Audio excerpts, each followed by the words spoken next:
Welcome back, top performer. If you are struggling to advance in your career despite having strong technical skills and knowledge in your field, it's likely that your emotional intelligence is holding you back. When I first learned about emotional intelligence, I felt like I was seeing the world through a new lens. While most people are familiar with IQ, which is short for intelligence quotient. Yeah, anyway. Less people are familiar with IQ's emotional-based sibling, EQ. Now, I don't mean the dramatic sibling who needs the extra attention, but rather that EQ, which stands for emotional quotient, measures emotional intelligence, which is your ability to understand and manage your own emotions, as well as the ability to understand and respond to the emotions of your colleagues. Emotional intelligence may not be the most thrilling topic to some, but stick with me here because it's actually really important. The research backs this up. 90% of top performers have high EI, and this is why 71% of hiring managers agree that emotional intelligence is more important than IQ. Studies go further to suggest that EI counts for twice as much as IQ and technical skills combined in determining who will be a star performer, which is our goal because then you're going to get the perks that come along with that. Now, having a strong emotional intelligence can help you to make better decisions, communicate effectively, and build positive relationships with your coworkers. It can also help you to navigate workplace challenges and conflict in a productive and respectful way. For example, let's say you're feeling stressed and overwhelmed with your workload. Well, if you have strong emotional intelligence, you might take a few deep breaths, identify the specific sources of your stress, and come up with a plan to address them. This might involve delegating tasks to your team, asking for help from your manager, or finding ways to streamline your processes. On the other hand, if you struggle with managing your emotions, you might find yourself snapping at coworkers or making rash decisions when feeling overwhelmed. I had a coworker throw a potted plant at her boss once. Boy, that escalated quickly. That's lower emotional intelligence. Now, in short, having a strong emotional intelligence can help you to be more productive, effective, and successful in your career. It's a valuable skill to cultivate and practice daily. If you don't, your chances of a career advancement will greatly diminish. Why is emotional intelligence difficult to master? Well, let's dig into the science. Before you can think rationally about your experience, your primary senses must first pass through the brainstem and the limbic system, where emotions ultimately are generated. Now, the part of the brain that helps you feel things is called the limbic system. It works before the part of your brain that helps you think about things in a logical way, the frontal lobe. Your brain also has a part whose core focus is to keep you alive. It's called the survival brain. Well, guess what things have to pass through first? The primal lizard part of our brain. It's ultimately responsible for mildly important things like breathing. Now, could you imagine reminding yourself to breathe all the time? Michael, breathe. The human brain is made up of billions of cells called neurons, which play a vital role in learning and decision making.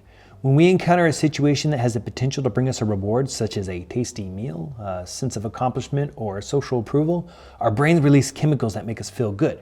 This positive reinforcement encourages us to repeat the behavior that led to the reward and helps us learn to seek out similar rewards in the future. This is a really helpful process, but it can also be a problem when the emotional signal leads us to irrational decisions.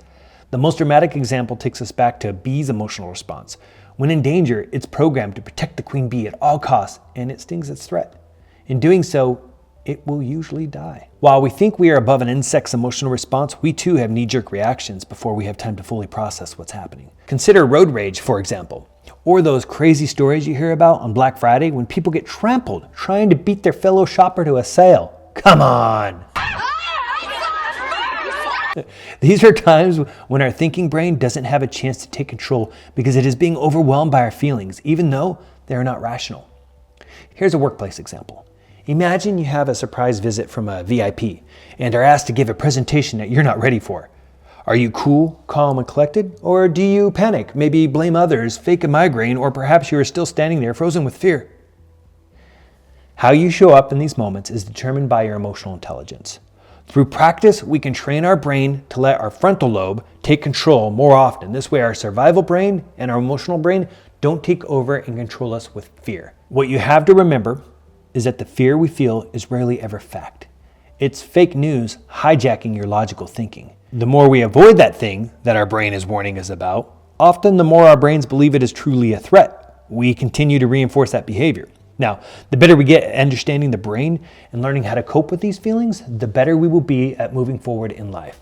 Doing so requires us to leverage our emotional intelligence toolkit. Just as a carpenter has a variety of tools at their disposal to build and repair things, A person with high emotional intelligence has a range of tools that they can use to navigate and understand their own emotions, as well as the emotions of others. These tools include self-awareness, self-management, social awareness, and relationship management, which can be called upon as needed to effectively communicate and navigate social situations. They all interact and inform each other. Understanding them is critical to your success. Let's go through each one of these. Self-awareness is at the core of everything. It's not just for wise old sages and enlightened yogis. It's a skill that can benefit us all, especially in this wacky world of the workplace. But let's be real. Most of us think we're pretty self-aware. In fact, research by organizational psychologist Tasha Eric found that 95% of people think they've got it all figured out. But the reality is, only 10 to 15% of us are actually self-aware. That's one person in a conference room full of 10. Yikes. Hopefully you see the correlation here with the image and identity misalignment that we discussed before, where 90% of people think they're a top performer. This lack of self-awareness greatly impacts your career, and that's why it's so important. It helps you understand your own strengths, weaknesses, and emotions, and how they affect our performance. And let's be honest, we've all worked with someone who just wasn't self-aware. They're the ones who always say the wrong thing at the wrong time and have no clue how their actions affect others. Dude, I don't get it. I don't get it either. According to a Harvard study, actually, these people can cut a team's success in half. And according to Tasha's research, it can also lead to increased stress and decreased motivation. We don't want to have to work with those people. You don't want to be one of those people. But don't despair. Self-awareness is a skill that can be developed with practice. One way to assess your own self-awareness is through feedback. It can help you see how your perception of yourself compares to the perception of your boss, peers, and direct reports. This is exactly why we designed the image versus identity exercise that you did in the previous sections. So don't be like the colleague nobody wants to work with, and instead continually focus on your self-awareness. And before you know it, self-awareness will just be part of your daily routine. Next is self-management, the second tool in your emotional intelligence toolkit.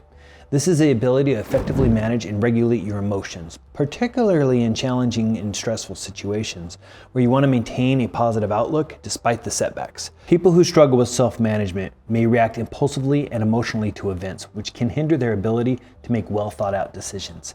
I had a team member who was highly intelligent and skilled in the technical aspects of her role, but struggled with managing her emotions. When she was unhappy with someone in the meeting, her facial expressions and body language made the situation uncomfortable for everyone present. I often found myself needing to try to jump in to help navigate past the tension and give her a moment to try to recover.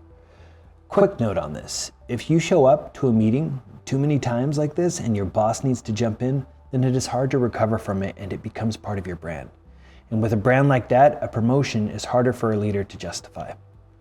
Unfortunately, this individual did not want to address this as she felt in the right and that everyone else was the problem. But it kept happening in different situations. So eventually we both agreed this was not the best position for her, and she moved on to a new role where she has been for 8 years without advancement. She is unwilling to see what is holding her back, and until she does, she will be stuck. I also had a peer who faced a similar problem when he was a manager. He worked to master this skill and is now a senior vice president. The more in tune you are with your emotional intelligence, the easier you can make the transition from reaction to response. It's important to remember to pause, breathe, collect yourself, and do whatever it takes to manage your emotions. When I find myself wanting to react, I tell myself to wait or ask qualifying questions so that I keep my irrational side in check. Can I say that curse word now? By managing our emotions, we typically come across as more positive as well. We're also perceived as more achievement-oriented because with self-management comes an orientation toward delaying instant gratification, which lets us think longer term, set goals, and stay motivated. And of course, that self-management does wonders for our willpower when our dino brain, our lizard brain, our survival brain, whatever you want to call it, would rather just take it easy, maybe do something like binge watch something on Netflix instead of move toward our goals. Yeah, Netflix is awesome. If you find yourself feeling nervous or anxious and your dino brain is roaring to escape, there are a few techniques to practice self-regulation. One, you can get up, stretch, and walk around. I like to talk to a friend or colleague to better balance my own perspective and cool me off. If you can't do that because maybe you're stuck in a meeting, you can try some techniques such as counting down from 10 in your head. Or consider techniques such as tapping your leg, which is another way to distract yourself or at least remove some of the tension in the room. Now, my preference when I feel that I'm getting frustrated is to ask qualifying questions. This way I'm not reacting in a way that I'm emotionally attacking what they're saying, and instead I'm just trying to understand their perspective by asking a few questions that might help me dive into it. And it keeps my response or my Dano brain in check instead of turning into a Dano roar. Worst case, just smile and nod like I do. Even if inside your head, you're just giving yourself a pep talk. Come on, Michael, you got this, don't worry. Just a few more minutes, we'll be out of here. You got this, you'll come back, you'll have a better response later. The third EI tool is social awareness, which requires us to be detectives, but instead of solving mysteries, you're trying to figure out how people are feeling and what's going on in a group or organization, because that is sort of a mystery still, but you get the point. It's about paying attention to people's emotions and the way different people and things are connected, and using empathy to understand and share their feelings. As an example, imagine you're at a work party and you notice that one of your colleagues is feeling left out because they don't know anyone. Or maybe they just aren't a very social person to start with. So with your social awareness skills and empathy skills, you can recognize their discomfort or sadness and maybe introduce them to some other people at the party to help them feel included. As another example, maybe you're in a meeting at work and you notice that one of your coworkers is feeling frustrated because they don't agree with the plan, but nobody seems to be listening to them. With your social awareness, you can recognize their frustration and find a way to address their concerns and come up with a solution that works for everyone. Having strong social awareness and empathy is like having a superpower, the next best thing to mind reading, because it helps you navigate social situations and respond to the needs and concerns of others. It's an important skill for leaders and anyone who wants to be a good friend, colleague, or team member. In fact, empathy ranks as the #1 leadership skill, and researchers found that managers who show more empathy toward their direct reports are viewed as better performers by their boss. Bottom line, if you plan to lead a team, then this tool is critical. You want your interactions to look like this and not this. If there was only one thing you focus on to strengthen your social awareness, it's listening. Most people are poor listeners. And I admit, I've had to work extra hard at this because the magic can come from silence, but I found myself filling that gap because I grow uncomfortable with silence. See what I mean? It's uncomfortable. I don't like it. I had a team member who tried to pause for 16 seconds. I got nowhere close just then, before moving on to the next agenda topic. It was so painful for me, but extremely valuable, as it gave team members on the video call and not in the room a clear break in the conversation to add their perspective, while also providing space for less talkative team members to speak up. Shout out to Rob for teaching me this, though it's still hard and I may just focus on 5-second pause. Baby steps. Ultimately, we should strive to speak less and listen more. And listening isn't just about the words, but also the facial expressions and body language. People sometimes say more that way. Final tool is relationship management. This is your ability to influence, coach, and mentor others, as well as resolve conflict effectively, to bring out your inner Yoda. You must unlearn what you have learned. According to a study by VitaSmarts, we waste about 8 hours of company time in gossip and other unproductive issues for every unaddressed conflict. This is a drain not only on resources, but also morale. And if you're anything like me, it is also a drain when you leave the office and overanalyze the situation. It's the non-gift that keeps on giving. Avoiding conflict comes at a cost. When things are left unresolved, team members do not feel heard and therefore respected. And guess what? 72% of employees ranked respectful treatment of all employees at all levels as the top factor in job satisfaction. If you want to keep your team happy, you need to have those tough conversations. We need to push past our own discomfort to have or foster those uncomfortable conversations. The lack of relationship management skills impacts your ability to influence, coach, and mentor others, which can greatly limit your ability to become an effective leader. And it also impacts your ability to foster your own relationships with mentors and coaches, which is important for your career progress. As I advanced in my own career, I found myself moving from a technical executor to a people leader. With this, I realized I started resembling more of a psychologist because so much of what you do is related to human behavior and influencing and coaching others. We need to lean into that. The more you understand human behavior, the better leader you will be, whether you're leading yourself or an entire organization.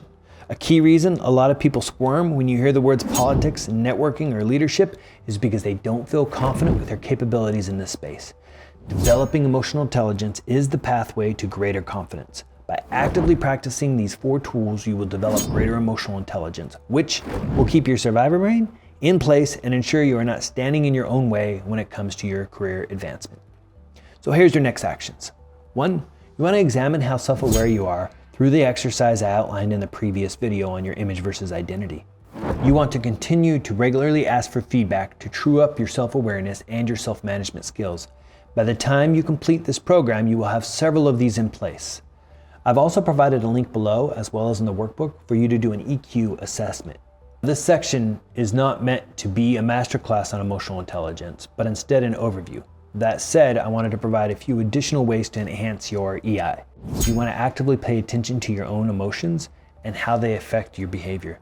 When you find yourself acting in a way that does not show strong emotional intelligence, write it down and formulate a plan for how you will respond the next time you feel that way.